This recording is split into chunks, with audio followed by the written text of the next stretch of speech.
नमस्कार मित्रों, सबसे पहले मैं यह स्पष्ट कर दूं कि आज जो हम बातचीत करने जा रहे हैं वह आपके पाठ्यक्रम का विषय नहीं है। और यदि आप पाठ्यक्रम के इर्द गिर्द ही केंद्रित रहना पसंद करते हैं तो मेरा आग्रह है कि यहीं से इस वीडियो को देखना बंद कर दीजिए। आज हम बातचीत करना चाहते हैं श्रीमद् भगवत गीता के ऊपर। और अभी जो मैंने सोचा है वह ऐसा सोचा है कि आने वाले समय में मैं इस मुद्दे पर जो आज बातचीत होगी उसको और आगे बढ़ाया करूँगा।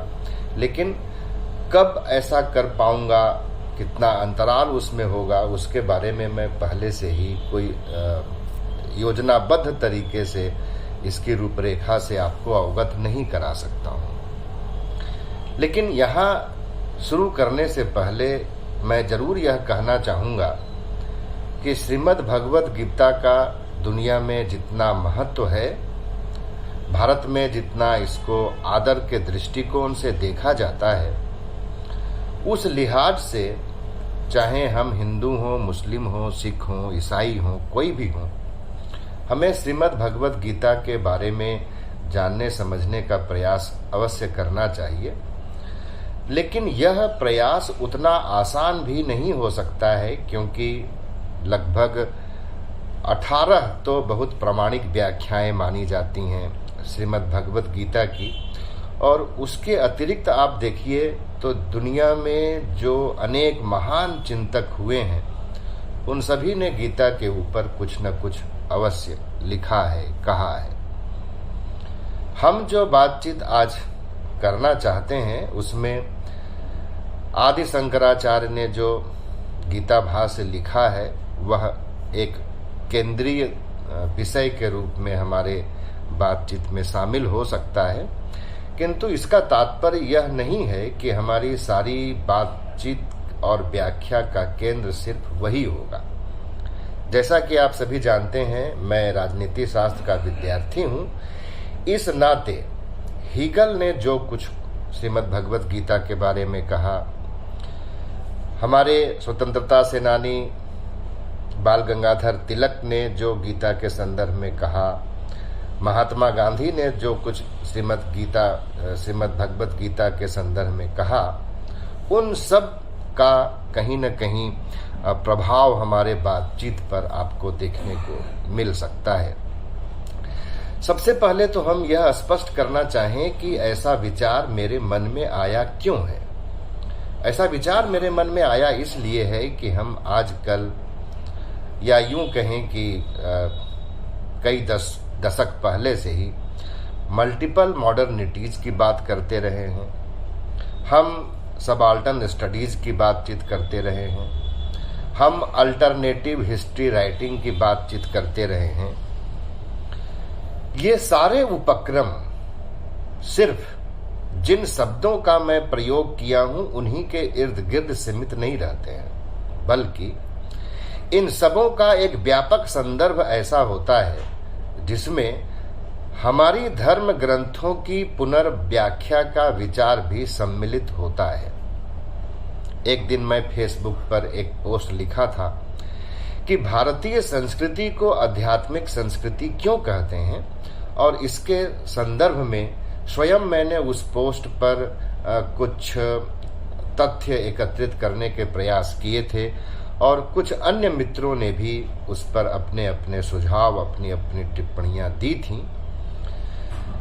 मूल मुद्दा यही है कि हम भारतीय संस्कृति को आध्यात्मिक संस्कृति क्यों कहते हैं। तो जब हम श्रीमद् भगवत गीता के माध्यम से इसका उत्तर देने की कोशिश करते हैं तो हमारा ध्यान इस ओर जाता है कि शंकराचार्य जब गीता पर भाष्य लिख रहे हैं तो उन्होंने प्रथम अध्याय पर कुछ नहीं लिखा, द्वितीय अध्याय के 10वें श्लोक पर भी 10वें श्लोक तक भी उन्होंने भाष्य नहीं किया, बल्कि यहाँ तक के जो संदर्भ थे उनके बारे में आदि शंकराचार्य ने कहा कि इन सब की व्याख्या शरीर और मन की प्रवृत्तियों के अनुकूल कर लेना चाहिए।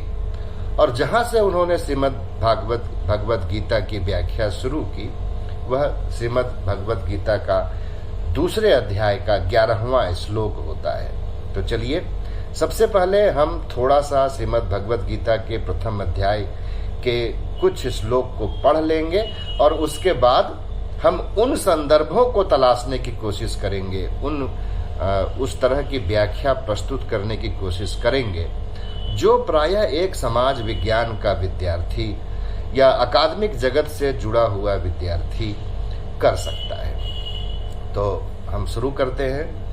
पहला अध्याय है यह, धृतराष्ट्र से शुरू होता है। धृतराष्ट्र उवाच धर्म क्षेत्रे कुरुक्षेत्रे समवेतायुत्सवः मामकाः पांडवाश्चैव किमकुर्वत संजय।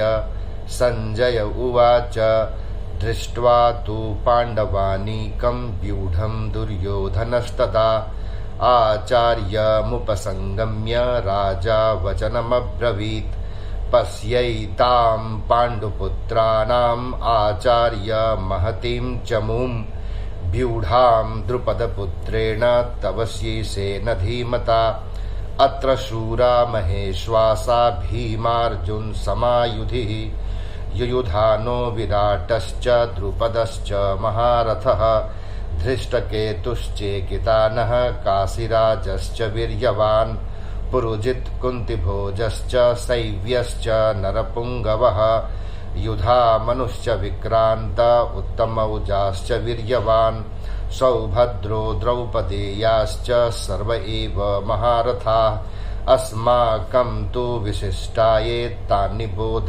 द्विजोत्तमम् नायका मम सैन्यस्य संज्ञार्थं तान् ब्रवीमि ते भवान् भीष्मश्च कर्णश्च कृपश्च समितिञ्जयः अश्वत्थामा विकर्णश्च सौमदत्तिस्तथैव च अन्ये च बहवः शूरा मदर्थे त्यक्तजीविताः नानाशस्त्रप्रहरणाः सर्वे युद्धविशारदाः अपर्याप्तं तदस्माकं बलं भीष्माभिरक्षितं पर्याप्तं त्युदमेतेषां बलं भीमाभिरक्षितम् अयनेषु च सर्वेषु यथाभागमवस्थिताः भीष्ममेवाभिरक्षन्तु भवन्तः सर्व एव हि तस्य सञ्जन्नयन् हर्षं कुरु वृद्धः पितामहः सिंहनादं विनद्योच्यै शंखं दध्मौ प्रतापवान्। यहाँ पर मैं आज रुकना चाहूँगा और जो बातचीत मैं आज करूँगा वह श्रीमद् भगवत गीता के पहले अध्याय के पहले श्लोक से लेकर के 12वें श्लोक तक ही होगा। आप विचार करिए कि महाभारत का युद्ध चल रहा है और जैसा कि हम लोग टीवी पर देखा करते हैं, एक अनुमान लगाया करते हैं कि दोनों ओर सेनाएं खड़ी हैं और भगवान श्री कृष्ण अर्जुन के रथ को लेकर के जब उस युद्ध भूमि में प्रविष्ट होते हैं तब अर्जुन कहते हैं कि हे भगवान, आप हमारे रथ को दोनों सेनाओं के मध्य में खड़ा कर दीजिए ताकि मैं यह देख सकूं कि हमें किन किन लोगों के साथ युद्ध करना है। और आपको पता है कि उसके कुछ देर के बाद अर्जुन के मन में एक विषाद उत्पन्न हो जाता है और उस विषाद को दूर करने के लिए श्रीमद् भगवत गीता का उपदेश अर्जुन को दिया गया है। यह हमारे एक पॉपुलर परसेप्शन में होता है। लेकिन जब आप आदि शंकराचार्य की व्याख्या को देखते हैं, जहां उन्होंने, मैंने पहले ही बताया कि प्रथम अध्याय और द्वितीय अध्याय के 10वें श्लोक तक जो पूरे इस प्रकरण को महाभारत के युद्ध से जोड़ने वाला प्रकरण है, उसके बारे में यह कह दिया कि इसको शरीर और मन की प्रवृत्तियों का आधार बना करके व्याख्या कर लेनी चाहिए। और उनके इस वक्तव्य से श्रीमद् भगवत गीता का महाभारत के युद्ध के साथ जो संबंध बनता है वह संबंध अचानक से गायब हो जाता है। अब विचार करने की आवश्यकता यह है कि आदि शंकराचार्य ऐसा वक्तव्य क्यों दे रहे थे और जो वक्तव्य उन्होंने दिया उसके पीछे क्या योजना रही होगी और वह कितना तार्किक है, सार्थक है। तो सबसे पहले इस श्लोक में ही देखिए, धृतराष्ट्र कह रहे हैं धर्म क्षेत्रे कुरुक्षेत्रे समवेता युयुत्सवः। इसी पर विचार कर लीजिए कि धर्म क्षेत्र जो कुरुक्षेत्र है, कुरुक्षेत्र रूपी धर्म क्षेत्र में जो युद्ध के उत्सव में सम्मिलित होने के लिए हमारे मामकाः मतलब हमारे कौरव, पांडवाश्चैव और पांडव के लोग एकत्रित हुए हैं। किम कुर्वत संजय, वे क्या कर रहे हैं, ये संजय से पूछ रहे हैं धृतराष्ट्र। दो बातें देखिए, ध्यान दीजिए। युयुत्सवः शब्द का यहां जो इस्तेमाल आया है, तो विचार करिए कि युद्ध को एक उत्सव के रूप में देखने की क्या मानसिकता है, इसके पीछे क्या बौद्धिकता है। और यह भारतीय वाङ्मयों में श्रीमद् भगवत गीता में ही आया है, ऐसा नहीं है। जब आप दुर्गा सप्तशती पढ़ते हैं तो दुर्गा सप्तशती में भी शुंभ और निशुंभ के साथ जब दुर्गा जी का संघर्ष है तो वहां भी ततो युद्ध महोत्सवे शब्द का इस्तेमाल आया है। तो युद्ध को एक महोत्सव के रूप में लेना क्या अर्थ रखता है। एक बार यदि दुर्गा सप्तशती पर विचार करें और वहां यह देखें कि वह जो युद्ध है वह सजातीय लोगों के बीच में नहीं है, वह सगोत्री लोगों के बीच में नहीं है, तब शायद एक बार यह व्याख्या सही हो सकती है कि विजय की जो आकांक्षा है उसकी वजह से युद्ध को उत्सव कहा जा सकता है। लेकिन एक ऐसे युद्ध में जहां पर सेनाओं के रूप में भाई आपस में लड़ने वाले हैं, रिश्तेदार आपस में लड़ने वाले हैं, उसके बारे में भी यदि कहा जाए कि वह युद्ध का उत्सव है, उस युद्ध को उत्सव के रूप में प्रस्तुत किया जा रहा है, तो क्या यह एक सार्थक विचार होगा। यहां यदि हम एक प्रश्न लेते हैं तो इसी प्रश्न से उस पृष्ठभूमि का निर्माण होना शुरू हो जाता है जो पृष्ठभूमि हमें धीरे धीरे श्रीमद् भगवत गीता की जो व्याख्या शंकराचार्य ने की है उसकी सार्थकता की ओर ले जाता है। एक बात तो ये हुई। इसी पहले श्लोक में ही एक बाइनरी टर्म का इस्तेमाल हुआ है, मामकाः पांडवाश्चैव, मतलब हमारे लोग जो कौरव के लोग हैं वे और पांडव के लोग जो हैं वे, वी और दे का जो रिलेशन है जिसमें सप्रेशन होता है, जिसमें क्लेश होता है, ये जो बाइनरी है इस पर भी हमें विचार करना चाहिए। और इस पर जब आप विचार करेंगे तो आप पाएंगे कि धृतराष्ट्र महाभारत का एक ऐसा पात्र रहा है जो सदैव इस बाइनरी में विचार करता है।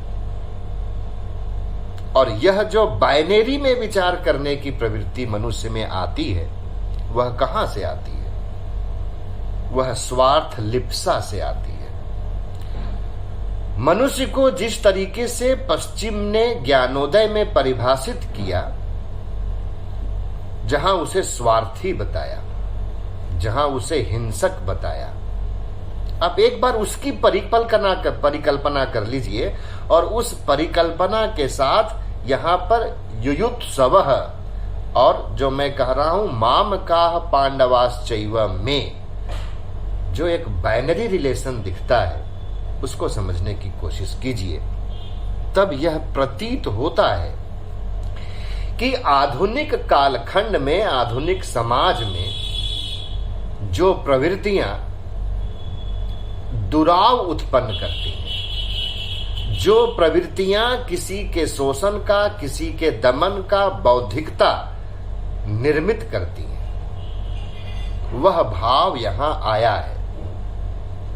और वह भाव जब आता है और मनुष्य जब उसी अहम से युक्त प्राणी को, ईगोइस्ट बीइंग को अपना सर्वस्व मान लेता है, तो प्रतिस्पर्धा उसके लिए युयुत्सवः, युद्ध वहां पर उत्सव की तरह हो जाता है। थोड़े शिथिल अर्थों में देखें तो हम लोग जब आजकल प्रतिस्पर्धा की बात करते हैं तो शायद प्रतिस्पर्धा की बात भी हम लोग इसी अर्थ में कर रहे होते हैं। अब आगे देखिए, धृतराष्ट्र ने जब ऐसा पूछा तो संजय ने उसका उत्तर क्या दिया। संजय कहते हैं, दृष्ट्वा तु पांडवानीकं व्यूढ़ं दुर्योधनस्तदा आचार्य मुपसंगम्य राजा वचनमब्रवीत। यहां पर दो बातों पर पुनः हमें ध्यान देना चाहिए। संजय एक सारथी हैं और वे सारथी क्या कह रहे हैं? दुर्योधन के बारे में कह रहे हैं कि जब युद्ध के लिए सेनाएं खड़ी हैं तो मैं यह देख पा रहा हूं कि पांडवों की व्यूह रचना को देखकर दुर्योधन आचार्य के समक्ष, मतलब द्रोणाचार्य के समक्ष जाते हैं और कहते हैं कि आप देखिए, दृष्ट्वा तु पांडवानीकं व्यूढ़ं दुर्योधनस्तदा। और यहां पर एक बात और महत्वपूर्ण है कि दुर्योधन के लिए राजा शब्द का भी इस्तेमाल किया गया है, राजा वचनमब्रवीत। जबकि वास्तविकता क्या है कि दुर्योधन उस वक्त राजा नहीं है, वह राजकुमार है। तो उसे राजा वहां पर क्यों कहा गया है, इस पर विचार करना आवश्यक हो जाता है। दुर्योधन को वहां पर राजा इसलिए कहा गया है कि दुर्योधन वहां पर सेनाएं जो एकत्रित हैं उनका मन, उनका शरीर, उनकी आत्मा, उनका दिमाग सब कुछ है। इसीलिए उसे राजा के रूप में यहां प्रस्तुत किया गया। और आगे वो क्या कहता है, पश्यैताम पांडुपुत्राणाम आचार्य महतीम जमुम व्यूढ़ाम द्रुपद पुत्रेण तव शीसे नधीमता। कि हे आचार्य, पांडवों के इस विशाल सेना को देखिए जिसके व्यूह रचना का निर्माण आपके ही शिष्य द्रुपद ने किया है, द्रुपद पुत्र ने किया है, मतलब धृष्टद्युम्न ने किया है। विचार कीजिए कि उस वक्त द्रोणाचार्य कौरव सेना के प्रधान सेनापति नहीं है। कौरव सेना के प्रधान सेनापति उस वक्त भीष्म है। ऐसी स्थिति में द्रोणाचार्य के समक्ष जाकर के जब युद्ध के लिए सेनाएं खड़ी हैं, युद्ध होने ही वाला है, तब प्रधान सेनापति के पास न जाकर के दुर्योधन द्रोणाचार्य के पास जाकर के जो ऐसी बात कह रहा है उसे हमें शाब्दिक अर्थ में ही स्वीकार करना चाहिए, या उसका भावार्थ कुछ अलग है, उसको समझने की कोशिश करना चाहिए। इस मुद्दे पर जब हम आते हैं तब पाते हैं कि हमें महाभारत के पात्रों को प्रतीकों के रूप में ग्रहण करना चाहिए। और प्रतीक क्या है? जैसा शंकराचार्य कह रहे हैं कि वह प्रतीक हमारे शरीर की आवश्यकताएं, हमारे मन की प्रवृत्तियां इत्यादि हैं, जिसमें हमारी इंद्रियां भी शामिल हैं, जिसमें हमारा जो हमारी आत्मा है, हमारे चक्षु हैं, नेत्र हैं, मस्तिष्क है, ज्ञान है, ये सब उसमें शामिल हैं। और इनकी प्रवृत्ति यह होती है कि यह बहिर्मुखी होती है, ये बाहर की ओर जाना चाहती है। लेकिन श्रीमद् भगवत गीता के प्रत्येक अध्याय के अंत में आप लिखते हैं योग शास्त्रे कृष्णार्जुन संवादे, वहां युद्ध शास्त्रे कृष्ण अर्जुन संवादे या महाभारते कृष्ण अर्जुन संवादे नहीं लिखा गया है। इसीलिए जब हम इस संदर्भ को महाभारत के किसी ऐसे युद्ध की पृष्ठभूमि के रूप में नहीं लेते हैं जो कभी कहीं पर कुरुक्षेत्र हरियाणा के आसपास लड़ा गया था, तब हम इसकी एक अलग व्याख्या कर पाते हैं। और ऐसी व्याख्या जरूरी क्यों है और ऐसी व्याख्याओं से एक आध्यात्मिक संस्कृति का निर्माण कैसे होता है, श्रीमद् भगवत गीता इसी का एक सार प्रस्तुत करती है। इसी को व्यापक संदर्भों में देखें तो जो बाइनरी रिलेशंस होते हैं, बाइनरी रिलेशंस से मुक्त होकर के हम जीवन यापन कैसे कर सकते हैं, इसका एक मार्ग श्रीमद् भगवत गीता सिखाती है।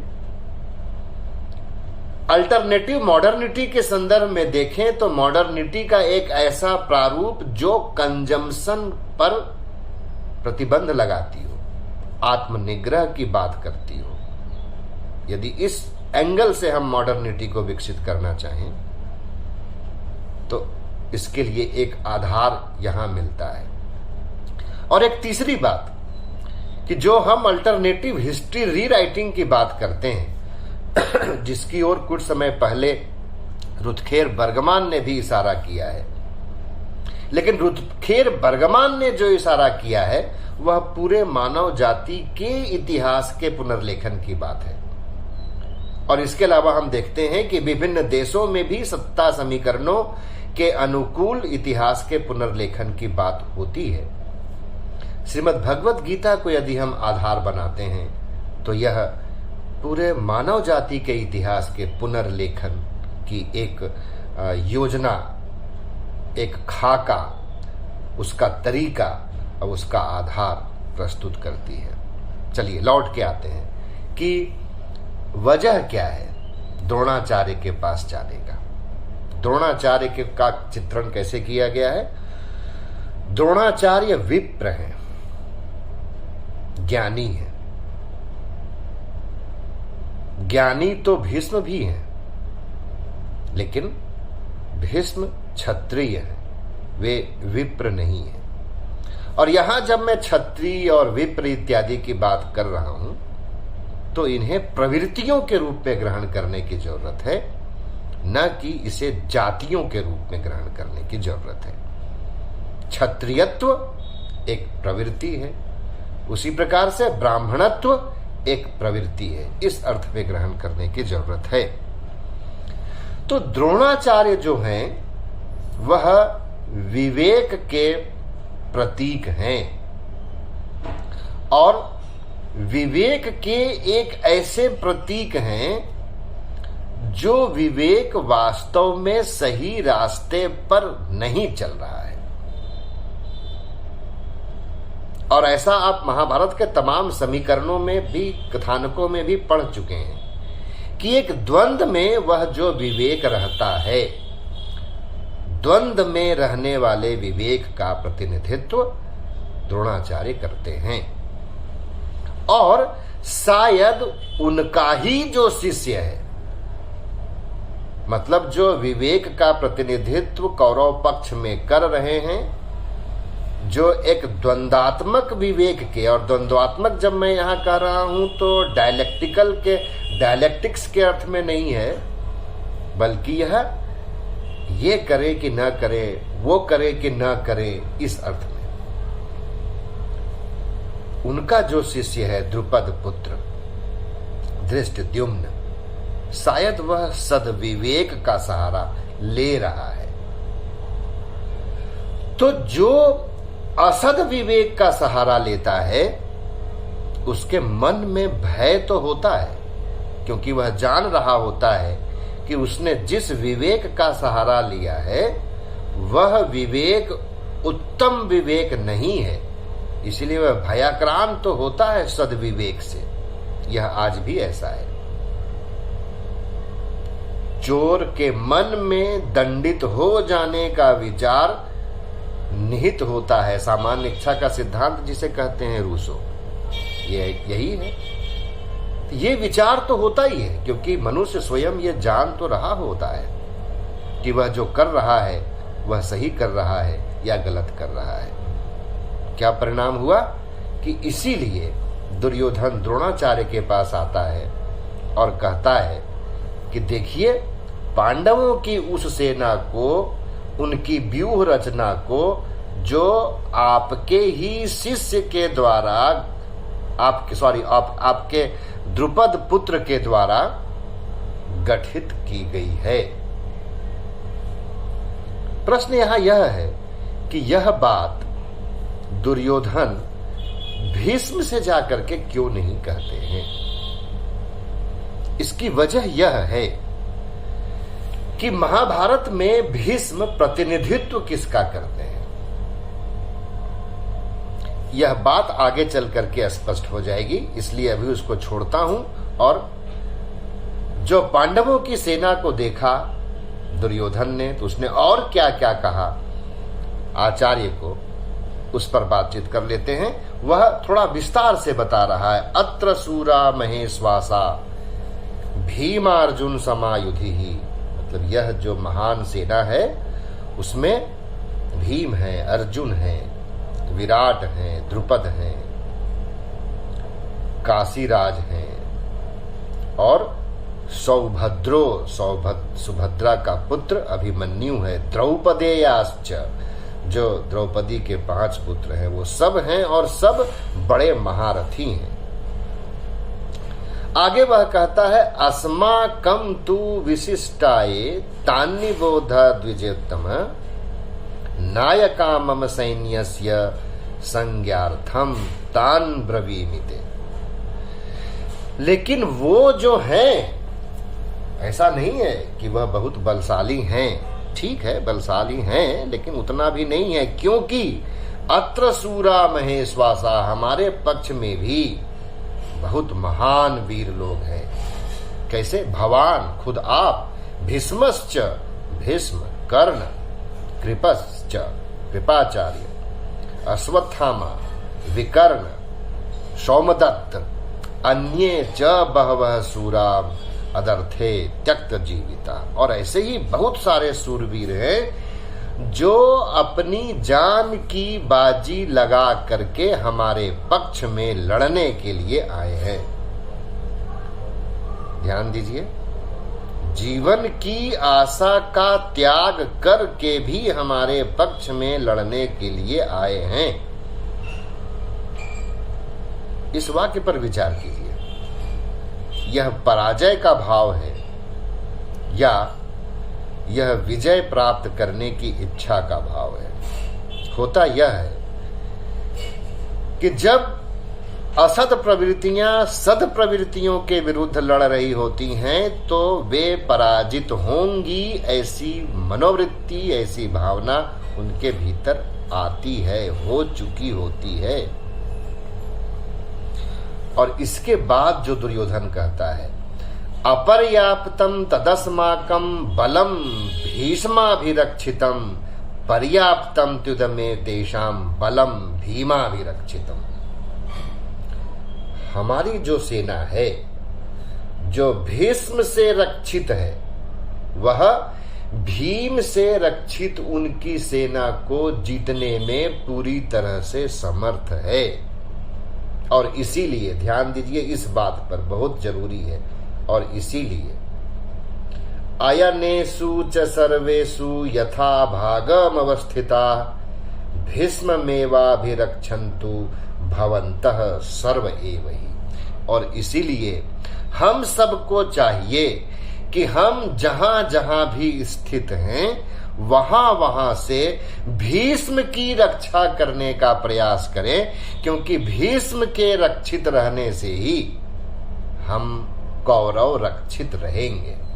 विचार करिए कि इस तरह की व्यूह रचना के साथ भौतिक धरातल पर कौन लड़ता है, जहां पर सबका लक्ष्य एक ही हो कि वह अपने प्रधान सेनापति की रक्षा करेगा।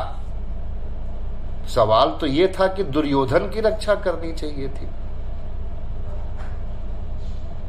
वह राजा उसके बारे में कहा गया पहले, लेकिन उसकी रक्षा ना करे बल्कि सब लोग मिलकर के भीष्म की रक्षा करें। और किस भीष्म की रक्षा करें? उस भीष्म की रक्षा करें जिसको एक तरीके से अमरत्व प्राप्ति है।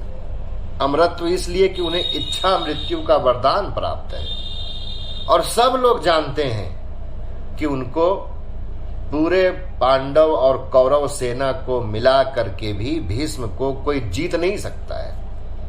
उसके बारे में यह कह रहा है। और किसको कह रहा है? आचार्य को, द्रोणाचार्य को कह रहा है, जिसके बारे में मैंने पहले ही कहा कि वह विवेक के प्रतीक तो हैं, ब्राह्मणत्व के प्रतीक तो हैं, लेकिन कैसे ब्राह्मणत्व और कैसे विवेक के प्रतीक हैं? जिनका विवेक विशुद्ध नहीं रह गया है। क्यों? क्योंकि वह राजसत्ता की एक तरीके से राजसत्ता के समक्ष अपने विवेक का समर्पण कर दिया है। और इसी चीज को आप मनुस्मृति के अंतर्गत देखने का प्रयास करें तो मनुस्मृति कहती है कि ब्राह्मण के लिए सेवा वृत्ति के द्वारा आजीविका प्राप्त करना स्वान वृत्ति है, मतलब कुत्ते के समान जीना है। क्यों? क्योंकि वहां जो ब्राह्मणत्व की मेधा है, और ब्राह्मणत्व की मेधा, फिर मैं कहूंगा इसको जाति से मत जोड़िए, यहां मतलब है विशुद्ध विवेक की, जो किसी से समझौता नहीं करता है, जो सत्य को सत्य कहने में, असत्य को असत्य कहने में कभी नहीं डरता है, निर्भीक है, चाहे उसके सामने कोई भी हो। वैसे विवेक का प्रतिनिधित्व द्रोणाचार्य नहीं करते हैं, बल्कि द्रोणाचार्य एक ऐसे विवेक का प्रतिनिधित्व करते हैं शायद जिसमें ब्राह्मण वाली जातीयता के गुण का समावेश हो गया है। और जब ऐसा कहा जा रहा है कि सब लोग सब जगह से मिलकर के भीष्म की रक्षा करो, स्वामी अड़गड़ानंद की एक श्रीमद् भगवत गीता पर व्याख्या है, उसको पढ़ें तो वहां वो बताएंगे कि भीष्म एक प्रतीक है। और भीष्म किसके प्रतीक हैं? भ्रम के प्रतीक है। और भ्रम की खासियत क्या होती है कि भ्रम स्वतः ही मरता है। किसके सहारे जीवित रहता है? तो जो निर्द्वंद विवेक नहीं है, द्वंद में पड़ा हुआ विवेक है, उसके सहारे जीवित रहता है। और द्वंद में पड़ा हुआ जो विवेक है, उसी का प्रतिनिधित्व यहां पर द्रोणाचार्य कर रहे हैं।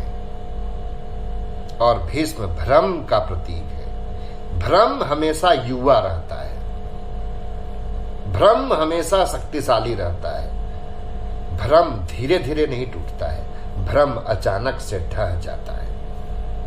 आप भीष्म के चरित्र के साथ, भीष्म के कथानक के साथ देखिए तो ऐसा ही होता है। एक बात बहुत ही विनम्रता पूर्वक यहां मैं कहना चाहूंगा, फिर से कहना चाहूंगा कि क्षत्रियत्व का जो आदर्श है, ब्राह्मणत्व का जो आदर्श है, और इसके जो जातीय समीकरण है, उसके साथ न्यून करके इसकी व्याख्या यदि आप कर रहे हैं तो हमारी बात आपको रुचिकर नहीं लगेगी। लेकिन मैंने पहले ही कहा है कि ऐसी व्याख्या का आधार तब बनता है जब हम शंकराचार्य के द्वारा लिखी गई श्रीमद् भगवत गीता के भाष्य को पढ़ते हैं, जहां उन्होंने कहा कि प्रथम अध्याय में और दूसरे अध्याय के दूसरे श्लोक तक जो चर्चा हुई है, उनको हमें शरीर और मन की, इंद्रियों की प्रवृत्तियों के अनुसार व्याख्या करनी चाहिए। और यह जो व्याख्या बनती है वह उसी के आधार पर बनती है। और फिर आगे क्या किया भीष्म ने? तस्य संजनयन हर्षम कुरु वृद्धः पितामहः सिंहनादम विनद्योच्यै शंखम दधमौ प्रतापवान। और तब वे दुर्योधन के उत्साह को बढ़ाने के लिए क्या करते हैं? शंख ध्वनि करते हैं। मतलब जो भ्रम है वह भ्रम एक तरीके का हर्षनाद करता है। किसके लिए? ताकि वह जो भ्रम है वह भ्रम बना रहे। भ्रम आदमी कई बार बनाए रखना चाहता है। जैसे हम आधुनिकता के भ्रम को तोड़ना नहीं चाहते हैं, और इसमें हम क्या करते हैं कि उसकी जो साइड इफेक्ट्स हैं उसको हम मिनिमाइज कर सकते हैं या उसकी ओर हम ध्यान न दें, इस तरह के डिस्कोर्स बनाया करते हैं। जबकि वास्तविकता क्या है? वास्तविकता यह है कि सिर्फ लगभग 250-300 साल में इस आधुनिकता ने इस पृथ्वी को इतना नुकसान पहुंचाया है जितना कि पीछे की मानवीय सभ्यता ने 3000, 5000, 10,000 साल में भी नुकसान नहीं पहुंचाया था। लेकिन जरूरत क्या है? भ्रम को बनाए रखने की। इस भ्रम को बनाए रखने की कि पृथ्वी पर विकास की असीमित संभावनाएं हैं। एडम स्मिथ के द्वारा व्याख्यायित, सूत्रीकृत, अवधारणीकृत भ्रम को, इस भ्रम को बनाए रखने की जरूरत है कि मॉडर्निटी सभी चीज को रैशनलाइज कर देगी। मैक्स वेबर वाले भ्रम को बनाए रखने की। और जब हम ऐसा भ्रम बनाए रखते हैं, भ्रम को आधार मानते हैं, तब हम सभी ओर से उस भ्रम की रक्षा करने का प्रयास करते हैं। चाहे वह शिक्षा व्यवस्था हो, चाहे वह धर्म की व्यवस्था हो, चाहे वह सैन्य व्यवस्था हो, चाहे वह अर्थ व्यवस्था हो, चाहे सांस्कृतिक मूल्य हो, सारी ओर से हम उस भ्रम को बचाए रखने की, बनाए रखने की कोशिश करते हैं। और जब हम ऐसा कर रहे होते हैं तब हम सद विवेक का प्रयोग नहीं कर रहे होते हैं, बल्कि हम असद विवेक का प्रयोग कर रहे होते हैं। यह जो महाभारत की लड़ाई है, वह महाभारत की लड़ाई शांकर भाष्य के अनुसार देखिए तो सद प्रवृत्तियों और असद प्रवृत्तियों के बीच की लड़ाई है। और असद प्रवृत्ति का प्रतिनिधित्व कौरव पक्ष करते हैं, सद प्रवृत्ति का प्रतिनिधित्व पांडव पक्ष करते हैं। लेकिन सद और असद प्रवृत्तियों के बीच में बहुत बारीक सीमा रेखा का विभाजन, एक ऐसा विभाजन कि कभी भी असद प्रवृत्तियों से संचालित लोग सद प्रवृत्तियों से प्रभावित नहीं होंगे, या सद प्रवृत्तियों से संचालित लोग असद प्रवृत्तियों से प्रभावित नहीं होंगे। ऐसा नहीं है। हमारा जीवन वैसे नहीं चलता है। हमारे भीतर यह दोनों प्रवृत्तियां साथ साथ चलती रहती हैं। और मनुष्य होने के नाते और उस दंभ के नाते, अब तो दंभ कहना ही सही है कि यदि हम जब भी कहते हैं कि मनुष्य सृष्टि का श्रेष्ठ प्राणी है, तो इस मनुष्य ने सृष्टि को आकर के जितना गंदा किया है, उसको जब हम देखते हैं तो मुझे यही लगता है यह एक तरह का दंभ है। तो मनुष्य की सद प्रवृत्ति को हमेशा बनाए रखने के लिए जरूरत होती है, क्योंकि एक निरंतर संघर्ष हमारे भीतर चल रहा होता है। तो यह जो धर्म क्षेत्र है, वह धर्म क्षेत्र कुरुक्षेत्र वाला नहीं है।